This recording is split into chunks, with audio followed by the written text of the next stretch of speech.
ಬಾದಾಮಿಗೆ ಹೋಗಿದ್ದೆ ನಾನು. ಬಾದಾಮಿಯಿಂದ ಬೆಳಗಾಮಿಗೆ ಹೋಗಬೇಕು. ದಾರಿಯಲ್ಲಿ ಬಾಗಲಕೋಟೆ ಅಂತ ಒಂದು ಊರು ಬರ್ತದೆ. ಅಲ್ಲೊಂದು ಸಣ್ಣ ಕ್ರಾಸ್, ಗದ್ದನಕೇರಿ ಕ್ರಾಸ್ ಅಂತಾರೆ.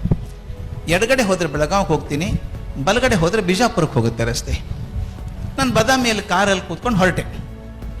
ಬಾದಾಮಿ ದಾಟಿ ಒಂದು ಅರ್ಧ ಕಿಲೋಮೀಟ್ರ್ ಬಂದಿರಬೇಕು. ನೋಡಿದೆ ಕಾರಲ್ಲಿ ನೀರಿಲ್ಲ ಕುಡಿಯೋದಕ್ಕೆ. ಡ್ರೈವರ್ ನಿಲ್ಲಿಸಪ್ಪ ನೀರು ತಗೋತೀನಿ ಅಂದೆ. ಅಲ್ಲಿ ಹೋಟೆಲ್ ಮುಂದೆ ನಿಲ್ಲಿಸ್ದ. ನೀರು ಸ್ವಲ್ಪ ಜ್ಯೂಸ್ ಯಾವುದೋ ಬಾಟ್ಲ್ ತೊಗೊಂಡು ಕಾರಲ್ಲಿ ಹಾಕ್ಕೊಂಡು ಬಂದೆ. ಅಲ್ಲಿ ರಸ್ತೆ ಪಕ್ಕದಲ್ಲಿ 3-4 ಜನ ನಿಂತಿದ್ರು. ನಿಮ್ಮ ಚಿತ್ರ ಕಣ್ಮುಂದೆ ಬರಬೇಕದು. ಕಚ್ಚೆ ಧೋತ್ರ, ಬಿಳಿ ಶರ್ಟು, ಒಳೆಯಾದದ್ದು, ಹೆಗಲ ಮೇಲೆ ಒಂದು ಕಂಬಳಿ, ಮುದುಕ ನಿಂತಿದ್ದಾನೆ, ಗಡಗಡ ನಡುಗ್ತಾ ಇದ್ದಾನೆ, ಕಣ್ಣಲ್ಲಿ ಸಮ ನೀರಿದೆ.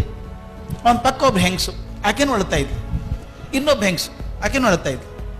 ಅವ್ರು ಅಳೋದನ್ನು ನೋಡಿ ಪಾಪ ಏನೋ ತೊಂದರೆಯಲ್ಲಿದ್ದಾರೆ, ಏನೋ ಸಹಾಯ ಮಾಡ್ಬೋದಾ ಅಂಥೇಳಿ, ಯಾಕಮ್ಮ ಏನಾಯಿತು ಅಂತ ಕೇಳಿದೆ. ಆಕೆ ಜೋರಾಗಿ ಅಳೋಕ್ಕೆ ಶುರು ಮಾಡಿದ್ಲು.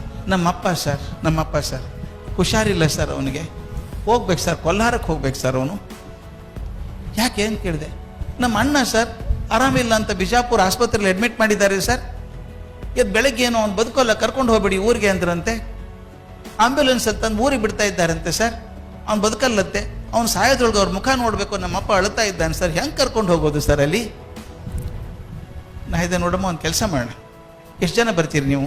ನಾವಿಬ್ಬರೇ ಬರ್ತೀವಿ ಸರ್, ಅಪ್ಪ ನಾನು ಇಬ್ಬರು ಬರ್ತೀವಿ. ನಾನು ಮುಂದೆ ಕೂತ್ಕೋತೀನಿ, ಹಿಂದೆ ಕೂತ್ಕೊಳ್ಳಿ ಅಂದಕ್ಕೆ. ನಾನು ಕೆಲಸ ಮಾಡ್ತೀನಿ.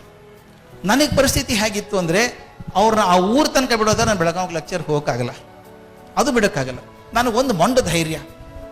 ಈಗ ಹೋದಾಗ ಗದ್ದನಕೇರಿ ಕ್ರಾಸ್ ಬರ್ತದಲ್ಲ, ಬಲಗಡೆ ಹೋದರೆ ಬಿಜಾಪುರ, ದಾರಿಯಲ್ಲಿ ಕೊಲ್ಹಾರ ಊರು, ಅವ್ರ ಊರು.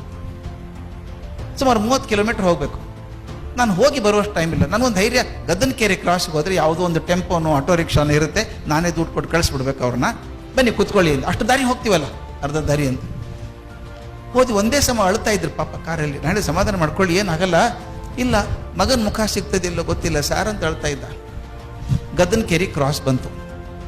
ಹಿಡಿದು ಟೀ ಕುಡಿತೀರಾ ಅಂತ ಹೇಳಿದೆ. 2 ಟೀ ತರಿಸಿದೆ, ಬ್ರೆಡ್ ತರಿಸಿದೆ. ಪಾಪ ತಿನ್ನೋಕ್ಕಾಗ್ತಿರ್ಲಿಲ್ಲ ಅಪ್ಪನಿಗೆ. ಬೇಗ ಹೋಗ್ಬೇಕು ಸರ್ ಅಂತಿದ್ದ. ನನ್ನ ಸಂಕಟ ಅಂದರೆ, ಗದ್ದನಕೇರಿ ಕ್ರಾಸಲ್ಲಿ ಒಂದು ಆಟೋ ಇಲ್ಲ, ಒಂದು ಟೆಂಪೋ ಇಲ್ಲ ಅವತ್ತು. ಏನಪ್ಪ ಮಾಡೋದು, ಹೇಗೆ ಮಾಡೋದು? ನನಗೆ ಇನ್ನೊಂದು ಕಾರ್ ತರಿಸಿ ಹೋಗೋಕ್ಕಾಗ ಅಷ್ಟು ಅವಕಾಶ ಇಲ್ಲ ನನಗೆ. ಆ ಹೊತ್ತಿಗೆ ಒಂದು ಕಾರ್ ಬಂತು. ಆ ಕಾರಲ್ಲಿ ಗಂಡ ಹೆಂಡತಿ ಒಂದು ಪುಟ್ಟ ಮಗು ಬಂದಿರು. ನಾನು ಓಡಾಡ್ತಿರೋದನ್ನು ನೋಡಿ, ಯಾಕೆ ಸರ್ ಏನಾದರೂ ಬೇಕಾಗಿತ್ತಾ ಅಂತ ಕೇಳಿದ್ರು. ಇಲ್ಲಪ್ಪ ಹಿಂಗಾಗಿದೆ, ಪಾಪ ಮುದುಕರಿದ್ದಾರೆ, ಅವ್ರ ಮಗನ ನೋಡಬೇಕಾಗಿದೆ, ಮಗ ಬದುಕೋ ಚಾನ್ಸ್ ಇಲ್ಲ, ಹೇಗೆ ಮಾಡೋದು ಅಂತ. ಎಲ್ಲಿಗೆ ಹೋಗ್ಬೇಕು ಸರ್ ಅವರು? ಕೊಲ್ಹಾರಕ್ಕೆ ಹೋಗ್ಬೇಕು ಅಂತ. ಸರ್ ಚಿಂತೆ ಮಾಡಬೇಡಿ, ನಾನು ಬಿಜಾಪುರಕ್ಕೆ ಹೋಗ್ತಾ ಇದ್ದೀನಿ ಹೇಗಿದ್ರು.